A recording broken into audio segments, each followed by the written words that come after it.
You are looking at Julian's pronunciation guide, where we look at how to pronounce better some of the most mispronounced words in the world, like this other curious word. But how do you say what you're looking for today?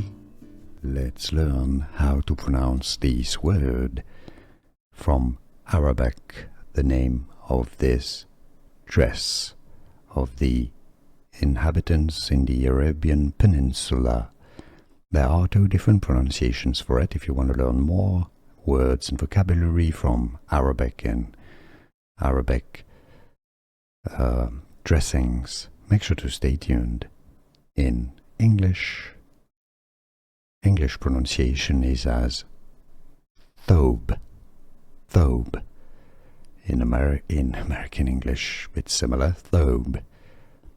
In Arabic, the pronunciation is as thawb.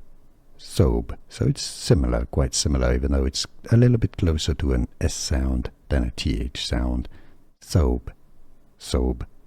In Arabic, how to pronounce thawb in English. Here are more videos on how to pronounce more confusing words and names too many mispronounced. Like this video if you found it useful. I appreciate your support. I'll see you soon and thanks for watching.